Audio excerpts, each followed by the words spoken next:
Birleşken Devletler Teşkilatı'nın kişilik hukuk yığını da bu şey.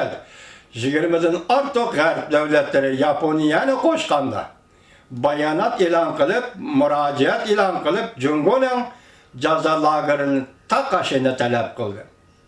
Bu çağda bir devlet oturuğa çıkıp bu hareketini teşkillik için devletle katarıga koşulmadı.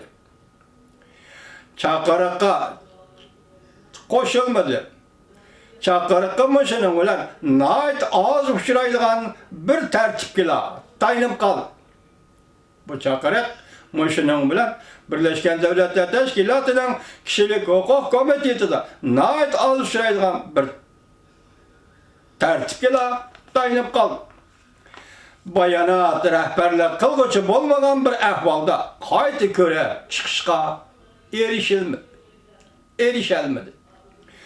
Cungo çizap turalmay 37 devletten teşkillengen imza koyuş bilen, kollaş bilen bayanat ilan kılıp Cungo'nun halkara kişilik hukuk işleri koşkan töhpsini medilide.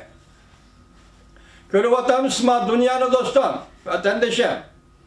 Cungo'nun kişilik hukuku koşkan töhpsi varken, bunu dünya medihleydiken, başka devletler medihleydiken, ma dünyanın körü vatanımız vatandaşı. Cungo'nun halkara kişilik hukuk işleri koşkan töhpsini medilidi, 37 devlet.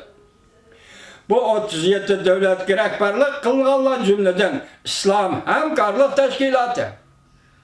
Bu 37 devletin teşkilleşki rehberlik kılganlar cümleden İslam Hemkarlık Teşkilatı. Şunu vatamsız vatandaş.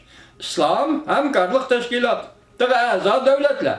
Bu teşkilat, İslam Hemkarlık Teşkilatı bu yıl 4. ayda Cungo'nun Şincan'daki siyasetlerini birden kolladı. Cungo del hazır diplomatiya sahasında Şincan'ın obrazını yasap çıkıvadılar. Ötken bir neçe ay içinde Beijing aktif teşvikatga erişmekçi bolup, alaydı ziyaret kılgıçılarını belgilep, yığıp eleş lagerlerini çeklik ziyaret kılışka katnaştırdı. Cungo davamlı ziyaret kılgıçılarını köngül koyup tallaydı. Bu tallangan kişiler Cungo'ga dost bolgan devletlerden keledigan muhbirladı. Men bu ziyaret kılgan cazalaşlagırdı kişilerinin mülayim külüvat kallıgını gördüm de yazdı. Saudi Arabistan Okaz gazetinin muhbiri Abdullah Aziz Darat Al-Arabi. Ben bu lagırga kamalgallarının mülayim külüvat kallığını gördüm de yazdı. Saudi Arabistan'ın Okaz gazetinin muhbiri Al-Arabi. Cungo'da İngiliz tilinde neşir kılındığın Cungo gazetiga yazgan makalesi de şundak dedi. Bunda uğurlaştırıp ziyaret kıldırışlar fakat planga boysunupla elip verilmedi. Ziyaretin ki oturuğa çıkan iki parça dokalat Cungo'nun kılıkları yukarı derecede tenkit kılındı. Buna biri Malaysia diplomatlardan kelgen dokalat. Bu tenkitten yani biri Avrupa İttifakı emeldarlardan kelgen dokalat. New York Vakt gazeti Malaysia diplomatları tarafından kelgen bir parça dokalatını görüp çıktı. Dokalatı Cungo'nun Uygurlarını öz ihtiyarı bilen mektepke kirdi degan sözünü tenkit kıldı. Caza lagerini ziyaret kılgıcı vekille lagerdeki okuğucularının korkup duruvatkanlığını ve perişan halette tikilip durganlığını gördü. Malaysia'da bu muhbir mındak yazdı. Men o yıl 12. ayda yana başka bir neçe Müslüman devletlerden kelgen diplomatlar bilen birge Şincan'ı ziyaret kıldı. Cungo gerçi zoru vallahi bir taraf kılıçtı, yolluk dep qaralsın mı? Bolup mu Şincan'da? Lekin onun kılıvatkanları den qaraganda Cungo hata aldı. Kanunsuz aldı bu meseleler. Şunda bir taraf kılıvatıdı. Mesela Müslüman yaşların Kur'an okuşuğa ruhsat kılmaydı. Muhbir efendim, şunun kılıcı kas kıldınız mı? Bu bir neçe diplomat Şinjan'da suretke tartılgan, Buran, Kaynan, Taşkınlık otoşkan iki şehir, yani Kaşgar bilen Xotay şehirinin suretini, bu şehirlerin bugünkü ahvalığı seliştirip, ölük şehirler dep atıdı. Onun da dedi, koçalarda bir adam görünmeydi.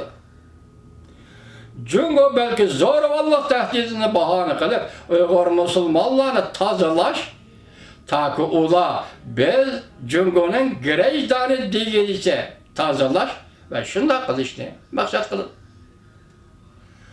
Bu bir parça dokulat herkes aşkar ilan kılınmalı. Dokulat oturga çıkkan vakit, delmiş o vakitte Malaysiya kıyın ahvalga düşüp kalgan asası kuruluş kilişimin kandak bir taraf kılış meselesi de Cungo Malaysiya münasebetleri ciddilişip ketken idi. O da. Malaysiya kauçuk meyye eksportunu Cungo'ga tayin idi. Kauçuk meyye Malaysiya'nın en zor eksport tavarıdır. Yeni Zellandiya süt parçalarını Cungo'ga eksport kıldı. Malaysiya kauçuk meyini Cungo'ga eksport kıldı. Kişilik hukuk, ahlak bu devletlerde. Kayada kaldı vatan. Bu yıl Avrupa İttifakı'nın 3 nefer diplomatı Şinjan Ürümçi'ni ziyaret kıldı. Bunun içinde bireyler mındak görsetti. Emeldarlar aldırıp dinep kuraştırılgan soğuk kurallar körgezmesi gördü. Şendirgüçe bu kurallar Uygurların zorballık kuralları dep tanıştırdı. Etrafta dini murasim ötküzüp atkan yaki namazı kırıp atkan çıkıp atkan demek ki dini murasim ötküzüp atkan bir minbesçe görünmeydi.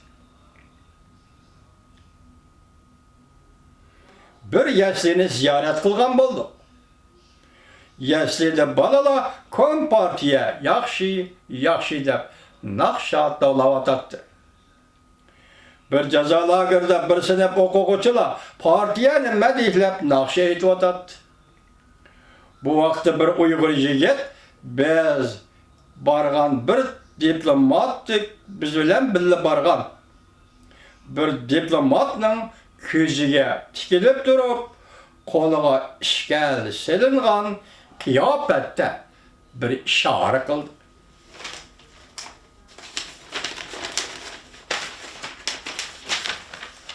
Ziyaretçiler, muhbirler ziyaret kılgan vaxtıda Uygur yigitni aşağıda okuvatkan degen şekilde kögen aslında zarbent kılıngan bala aşınçılık bolsa mı özünün qaysi günde işkelligini işare kılıp bildirilip